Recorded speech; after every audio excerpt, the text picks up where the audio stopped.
Vladimir Poutine a commencé son règne par une guerre brutale en Tchétchénie, et il semble qu'il pourrait aussi le terminer par une guerre.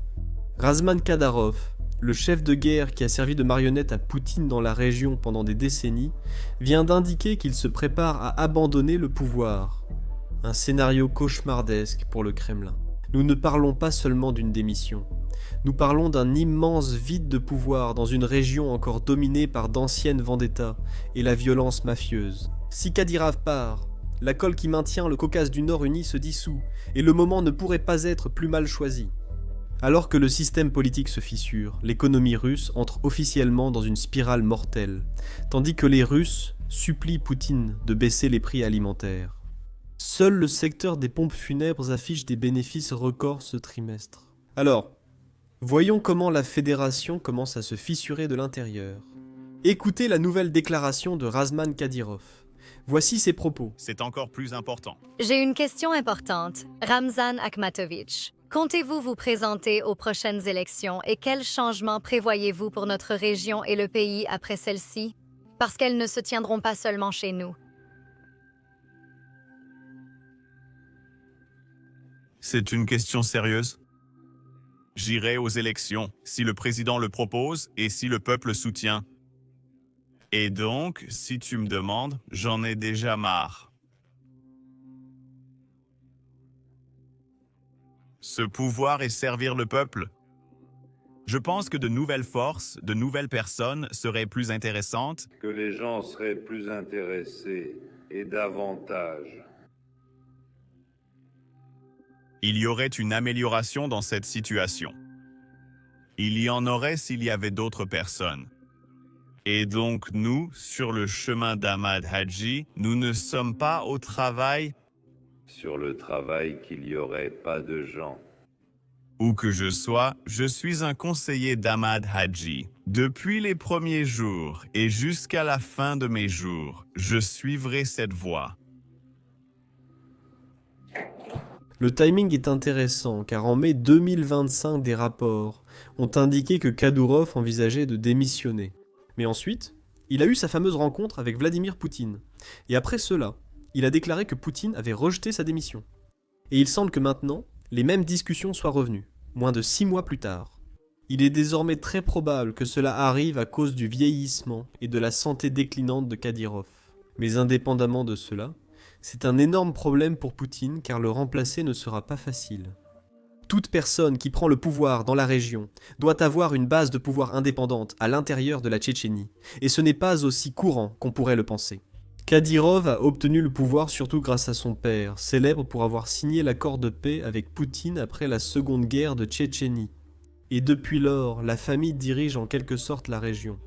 Si un dirigeant faible le remplace, ou en cas de vide de pouvoir, cela rendra la région instable, ce que Poutine ne peut pas se permettre. Cela signifie qu'il devrait probablement envoyer des troupes russes pour stabiliser la situation. Et pendant ce temps, il y a des groupes qui peuvent exploiter la situation en Tchétchénie. Certains groupes d'opposition en Russie souhaitent toujours voir la Tchétchénie indépendante. Nous savons aussi que des dirigeants de l'opposition hors de Russie veulent que la Tchétchénie échappe au contrôle russe. Il n'y a pas seulement la question tchétchène contre russe qui peut s'enflammer. D'autres problèmes pourraient aussi émerger dans le Caucase du Nord. La Tchétchénie a en quelque sorte pris le contrôle de territoires d'autres régions de la zone, y compris celles que beaucoup de gens connaissent, le Daghestan. En cas de vide de pouvoir, ces régions pourraient vouloir récupérer ce qu'elles jugent leur appartenir. Cela s'est vraiment passé l'an dernier, et nous en avons parlé sur cette chaîne. Kadyrov a publiquement déclaré une vendetta contre les dirigeants d'autres régions, y compris un sénateur du Daghestan. La raison en était qu'ils avaient tenté d'assassiner Kadyrov à propos d'une entreprise valant plusieurs milliards de dollars. Cette querelle publique nous a montré à quel point Poutine contrôle ces régions et comment fonctionnent réellement les lois commerciales russes. Ils n'ont pas de loi commerciale, seulement une violence mafieuse pour dominer. Tout ce que vous jugez vous appartenir, vous le prenez. L'une des histoires les plus folles qui mérite sa propre vidéo. Un couple a lancé l'Amazon russe. Ça s'appelle Wildberries. Mais du jour au lendemain, le couple décide de divorcer. Mais ils voulaient de contrôler le pays. Alors l'un a contacté la mafia du Daghestan, l'autre celle de Tchétchénie. Et depuis ce moment-là, ces deux armées se battent secrètement pour prendre le contrôle du pays, qui vaut des dizaines de milliards de dollars. Mais pour l'instant, revenons en Tchétchénie, car cela a toujours été un endroit instable. Un vide de pouvoir pourrait accentuer l'instabilité. Et bien sûr, n'oublions pas la règle numéro 1 des révolutions. Les crises économiques sont comme du carburant sur le feu qu'est la révolution. Et en Russie, la crise économique est devenue vraiment aiguë. C'est pire que jamais depuis le début de l'invasion.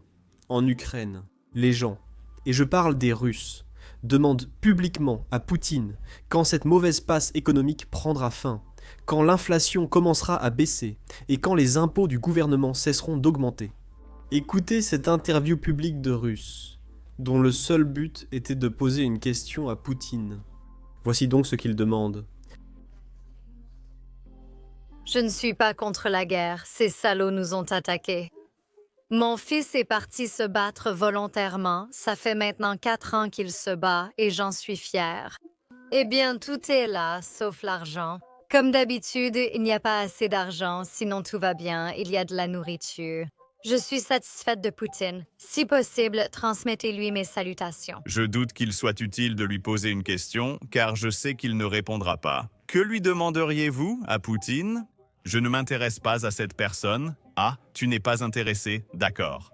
Et qu'est-ce qui s'est amélioré dans votre vie au cours de l'année écoulée ? Rien ? Tout est pareil, c'est resté très stable. Que la pension reste inchangée tant que nous avons cet appartement, même sans rénovation. Mais il fait chaud et nous avons un morceau de pain. Nous pouvons nous permettre du beurre. Eh bien, j'aimerais un peu plus de beurre. Peu importe la rapidité avec laquelle nos troupes avancent, en réalité, les choses n'avancent pas si vite. Mais d'un autre côté, je ne vais pas le cacher.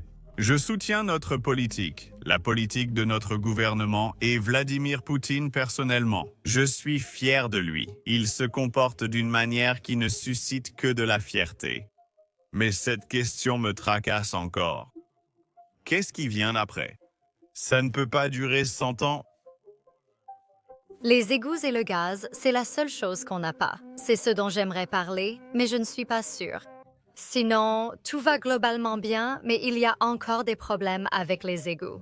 Quand on sort dehors, les gens jettent tout directement sur la route. Oui, c'est le seul inconvénient.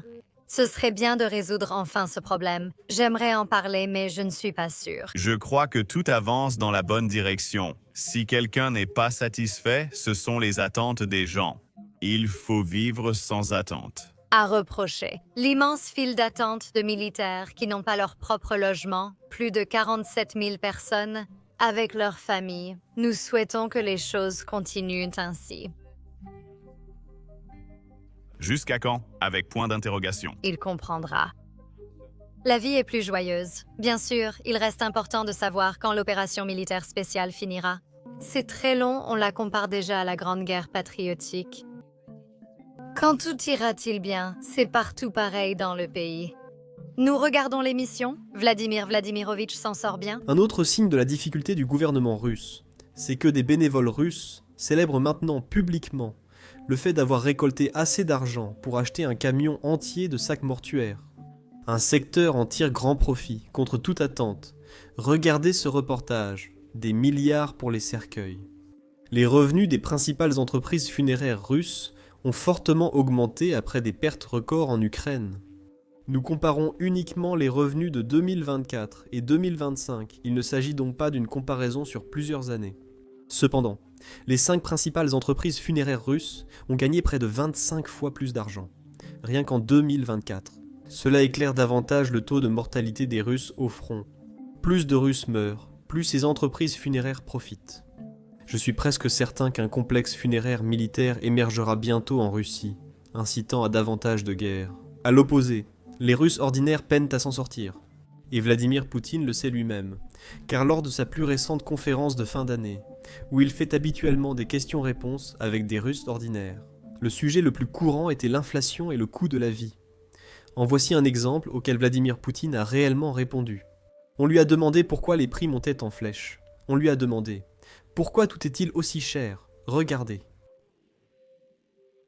Comme je l'ai mentionné, lorsque les gens voient les indicateurs moyens, les statistiques, cela suscite souvent des questions car les chiffres moyens ne correspondent généralement pas à ce que les gens vivent dans la réalité. Les chiffres, en règle générale, coïncident avec ce à quoi une personne est confrontée dans la vie réelle.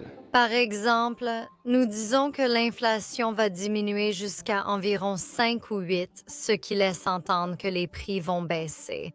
75 et 80%. Cependant, l'inflation alimentaire en particulier et dans certaines catégories peut être et est en réalité plus élevée. Cela dépend du panier alimentaire qu'une personne utilise. Si cette alimentation se compose principalement de produits protéinés, de viande et de poulet, alors, bien sûr, cela a un impact significatif sur le budget familial. Et il n'y a certainement rien de bon à cela. Il n'y a rien de bon là-dedans. Très bien. À venir pour nos abonnés Basics Insider. Voici une histoire que le Wall Street Journal a récemment publiée sur la façon dont Steve Witkoff est devenu le principal négociateur américain avec la Russie, et comment Poutine a joué un rôle majeur pour que cela se produise. Donc, si vous n'êtes pas membre, vous pouvez nous rejoindre dès maintenant en cliquant sur le lien dans la description ou en scannant le code QR qui s'affiche à l'écran. Vous pouvez aussi aller sur basicsinsider.com. En adhérant, vous accédez à de nombreux contenus non censurés indisponibles sur YouTube. Vous aurez aussi accès à du contenu bonus proposé avec certains de nos épisodes d'actualité. A tout de suite à l'intérieur.